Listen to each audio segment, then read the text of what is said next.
vedare tinokuchingamidzai zvekare kune chimwe chirongwa pano paZim Facebook Secrets and Confessions. Tadzoka zvekare nemamwe mamessages. Message yedu yekutanga yakamira sekudai so: hanzi makadi zvenyu mukoma, ndinokumbirawo kuti munge muchindipostera nyaya yanguwo makaviga chitupa changu. So ininiwo ndiri musikana uye zvekare ndine makore 33 years ekuberekwa. Mukomana ndiri kudanana neimwe mbinga iyo yandisingatombonzwisisi kuti sharp inomboita nezvei. So mbinga yangu iyi ndakasangana nayo mutauni imomomo, ndokubva tatotaurirana paya, ndokubva tazochinja madigits. Mushure mekunge tatanga kudanana mukoma, ndakatorwa ndikabva ndazonotengerwa foni nyowani, hembe nei. Akabva andibvunza kuti ko padheni zvakamira sei. Ndikabva ndati padheni paribo, but problem manje mama vangu ivo vanoda kuti ndinge ndichizotanga ndaroorwa ndisati ndatanga kuita izvi zvatiri kuita. Saka kuti ndige ndichikuvimbisa kuti ndinokwanisa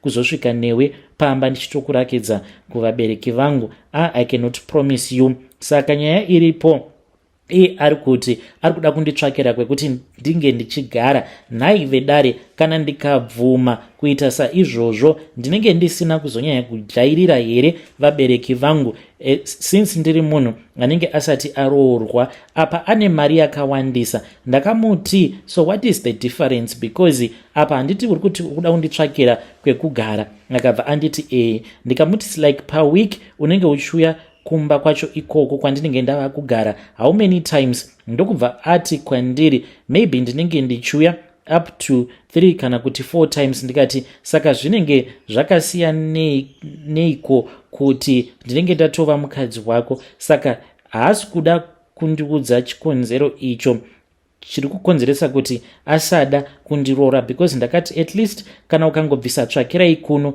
zviri nani, tsvakirai hayo kuno at least iri nani. Manje iye ari kutoramba, mari yaainayo yakawandisa munhu uyu. Ndakamubvunza kuti saka iwewe madhiri aunoita ndei? Ndinozviziva kuti unoitawo zvekurima, une mombe dzakawanda, but mamwe madhiri acho aunoita ndei? Because mumotikari make mukoma ndakambosangana nemari yainge yakawanda. Fungai kuti pamari yandakasangana nayo ndakasvotora mari yainge ichikwana iyo kuita 700 US, but munhu haana kana kumbogara akazviona.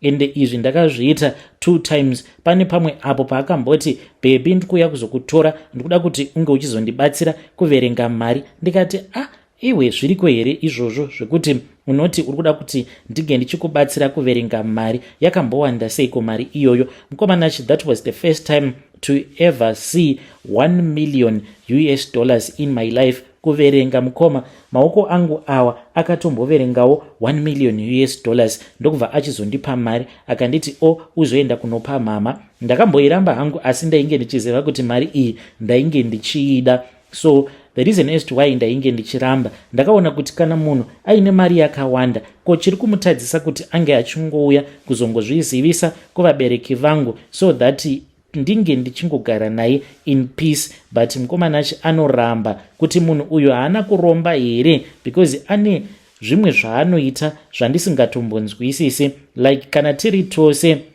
nguva iya kana yekuti anenge ava kuda kugeza, ndikati bebi handei tinogeza tose. Anoita hasha, anondiitira hasha, anenge asingadi kugeza neni. Zvino anozoti kana ogeza mukoma anowanzo kungoshandisa tabu akashoma kumuona achigeza mushawa, but arimo mutabu imomo mukoma noise yaanenge achiita, anenge achiita sekunge munhu ari kuswima, sekunge munhu anenge achitogeza neumwe munhu. Dai kwanga kuri kunze paanogeza ndinenge ndiri padhuze, ndakangomira ndakateerera ndiri padhoo, ndaiti zvimwe kuda anenge aine umwe mukadzi. Anotora nguva mukoma zvekuti unozosvika pakuramwa anokwanisa kungopinda mutoilet achiti ndikuda kumboita poo, but unozotonzwa munhu ava kugeza. Apa anogeza zvekuma 2 to 3 hours mukoma angorimo mutabu chete. So I know kuti these things that I am saying vanhu vazhinji vanokwanisa kuti munhu uyu anenge akaromba. Neniwo I am thinking kuti munhu uyu anenge akaromba, but how do I ask him without chasing him away?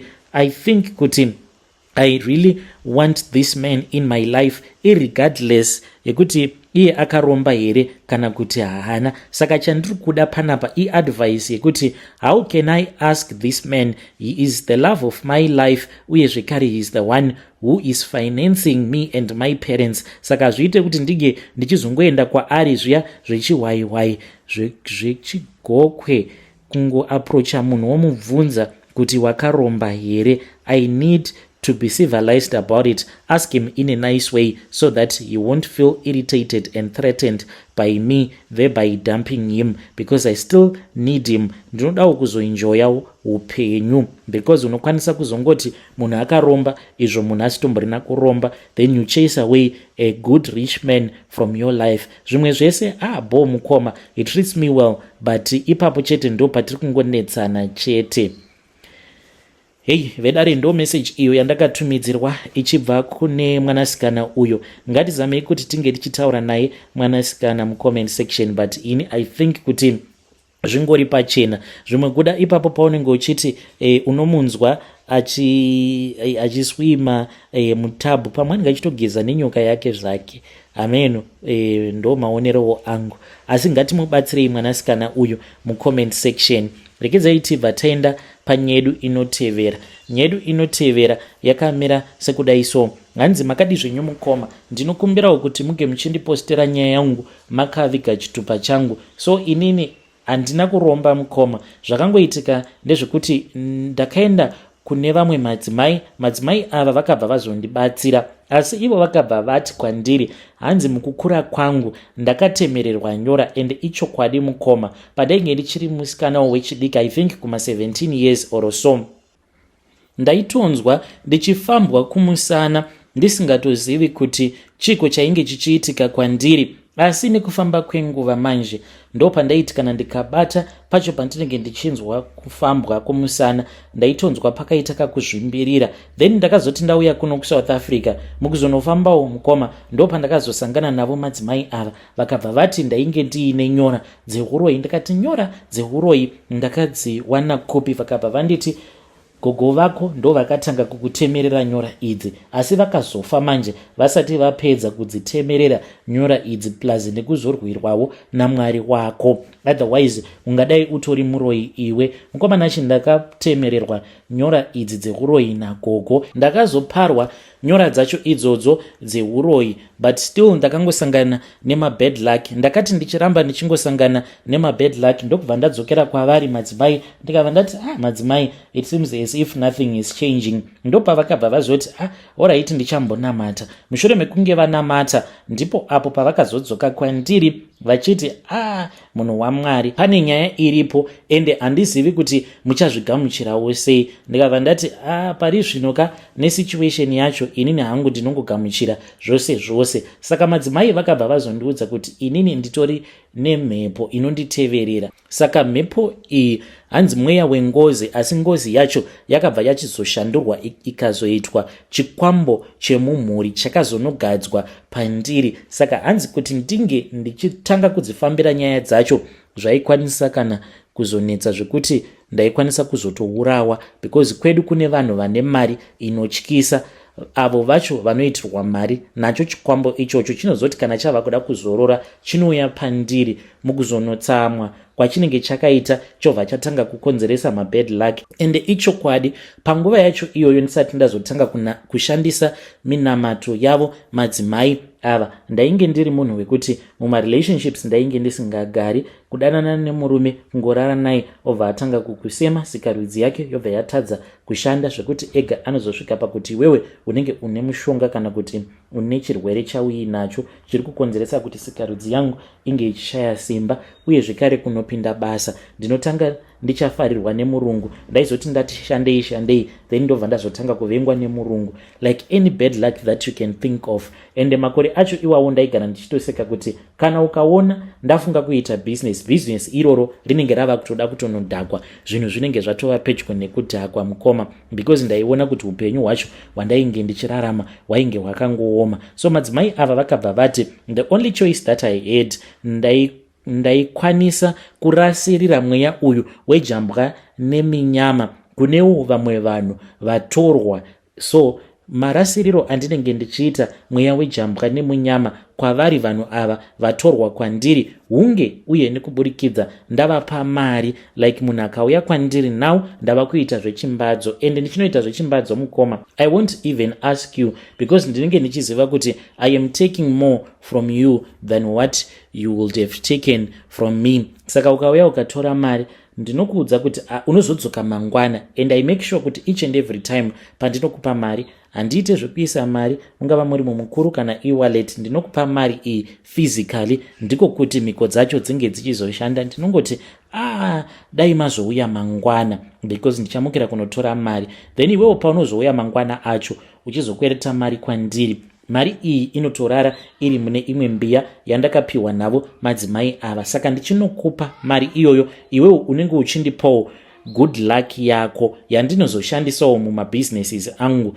Mukomana shandizivewo kuti ndinganzi ndiri munhu ari bad here kana kuti, but zvose izvi ndakazviita mukoma nekuda kwekuti already ndakagara ndagadzwa mweya wechikwambo, zvinhu zvandisina kana kumbogara ndakakumbira kuti vedu wee ndiri pano isai mweya wacho wechikwambo ngozi yacho pandiri. People just wanted to see me suffer, ivo vana vavo vachidya vachiguta vachipinda mumamarriages vachirarama upenyu hwakanaka. So to those that want to judge me, it is because you will judge me because you do not understand the pain yekurarama uchiudzwa kuti wakatemererwa nyora dzehuroi, on top of that wakagadzwa mweya wengozi, zvinhu zvekuti zvinongorwadza mukoma, ende uchinyatsokuona kuti there are some physical evidence yekuti zveshuwa unorara uchirarwa nezvinhu usiku. That is why ndakazosvika pakuzoshandisa minamato iyi nekutorera vatorwa magood luck avo. Wangu hausi kurombwa mukoma, you can say whatever that you want, but wangu hausi kurombwa because ndiri kushandisa minamato mukoma nashi. Hey vedare, ndo message iyo yandakatumidzirwa ichibva kuna vanzvadzi vedu. Hanzi wangu hausi urombwa, munoti kudii nazvo? Inini ndinoti urombwa sisi hapana kana chakambosiyana. Madzimai avo vanotongoitawo zvekun'anga kabisira because kuna munamato wakadaro wekuti munotorera umwe munhu laki rake. Zvasiyanei nezvamakaitwa nehama dzenyu kuti makagadzikwa mweya iwoyo wacho wengozi nechikwambo. You are now almost the same. Saka musati hamuna kuromba, ini I think kuti makatongoromba, and what you need is salvation and deliverance. Ngatizamei kuti tinge tichitaura navo mucomment section. Regedzai tibva taenda panyedu inotevera. Nyedu inotevera yakamira sekudai so. Hanzi makadii zvenyu mukoma, ndiposterewo nyaya yangu makaviga chitupa changu. So ininiwo ndakaenda ndikanotsvaka mishonga nemurume wangu. At that time tainge tichiita business rekutengesa mukaka nematemba apo pandainge ndichiri kuzimu. Saka ndo patakabva tazofamba tichidawo kuzvisimbisa because hii kwatinobva mukoma kune varoi. Saka taiti kana tikati tengesei taikwanisa kutoshaya kana mari yatinenge tiinayo mumba. Saka takabva tazoenda kune vamwe sekuru avo vakabva vazotipa chibhegi. Saka muchibhegi umu ndo maigara nyoka yatainge tichishandisa, yaitipaya kana tichifamba. Iyo yaifamba iri kumberi kwedu ichititsvakira macustomers, and zvechokwadi mukoma takashanda zvekuti tainge toita mari. Ndakazosvika pakuvhurawo chimusika changu kumbare uko kwandakazobirwa bhegi. Pandakazobirwa bhegi mainge mava mugore ra2012. Bhegi racho iroro rainge riine nyoka. Saka nyoka iyi mukoma yakabva yanyangarika, asi upenyu hwakaramba huchingofaya kusvika pari zvino nyoka iyi yakazodzoka. So nyoka iyi payakadzoka yakazondiurayira murume wangu ndokubva yanyangarika zvekare, zvichirakidza izvo kuti nyoka iyi yatova nyoka yekuti yapanduka. Pano nepapo ndinokwanisa kungoiona, ndinowanzokuiona iri mumuti. Pamba pangu ndine rimwe zimuti remubhurumango, saka inenge iri mumuti imomo. Vanoiona vanokwanisa kufungidzira kuti zvimwe kuda inyoka yaMwari, but ini ndinozviziva kuti chikwambo chatakaenda tikanotora nemurume wangu. Saka bhegi iroro rainge rakanzi harifaniri kuti ringe richizobiwa neumwe munhu, but ipapo yandakatambwa ndiriko kumbare mukoma. So ndakati ndava kuda kunosvika padhuze nemusika ndikatsvaka parking ndichida kunopaka kudai, ndo pandakati ndichiburuka umwe mukomana akabva ati mother vhiri renyu rekuleft raponja. Ndichinotarisa kudai ndikaona kuti vhiri rainge richiri right, kuzonotarisa motikari wanikwe kuti bhegi rangu rainge rabiwa. Mukoma Nashi ndakamutsvaka murume uyu, even in the spiritual realm takatenderera mudzin'anga dzakasiyana-siyana, asi tainge tichimushaya. Zvimwe kuda naiyewo ainge achitoshandisawo mishonga. Saka nyoka yedu ndipo apo payakabva yazotsamwa ikabva yazopanduka, sezvandakuudzai kuti taipota tichingoiona, asi not every day. Murume wangu nerimwe zuva akangobuda zvake akaenda kubhora, because munhu aifarira kutamba bhora aitotamba kumabhuza. Saka achidzoka ndo paakati hanzi ndarumwa nenyoka, asi sezvo mumotikari ainge aine vamwe vake akabva ati akangoramba akanyarara. Mukoma takabva taenda mubedroom ndokubva ndaona zvechokwadi kuti murume ainge atorumwa nenyoka. Tikabva tati zvinotoita sei, takavafonera sekuru vaya vakabva vati zvainge zvisingaite kuti tinge tichienda kuchipatara. So vakazouya nemishonga, murume wangu akazoita right, but akazotanga kurwara. Akarwara murume wangu kwenguva refu, ndipo apo paakazoshayika. And zvechokwadi sezvandainge ndakaudzwa nasekuru kuti murume wangu mukurwara kwake kwaainge achazoita ainge achazofa, nekuda kwekuti tainge tapandutsa nyoka yedu. Mushure mekunge nyoka iyi mukoma yadya murume wangu, yakabva yamboti zii kwemakore nemakore, but iko zvinozvi inodzoka pose painenge ichinzwa kuda. Hakuna kana anombozviziva kunze kwangu nemurume wangu uyo akazoshayika, ndiye ega aizviziva kuti tainge takaromba. Nazvino mukoma Nashi ndichiri kungonamata kwairi nyoka iyi sezvatakadzidziswa navo sekuru ivavo. Handizivowo mukoma kuti zvichaguma nei, but ndiyowo sarudzo yandakaita ini nemurume wangu wekuzoshayika. Nazvino ndiyo sarudzo yandakaita nemhiko dzandinoramba ndichitevedzera. Please post my story. Kana mukaposta nyaya yangu ndiziviseiwo, ndichange ndichizotevererawo ndiri mucomment section.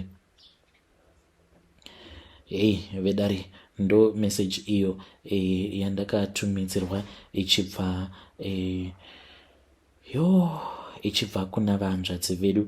Zvakangooma hazvo vedu we, hanzi nyoka iyi inotogara mumuti. Dzimwe nguva ndinoiona, dzimwe nguva handiioni, asi kana kuri kunze mumwe munhu akaiona anongofungidzira kuti nyoka yaMwari. Izvo kwani haisitombori nyoka yaMwari, chikwambo changu chakapanduka. Strange things indeed they do happen in this world. Ngatisanganei zvekare mune zvimwe zvirongwa zvinotevera.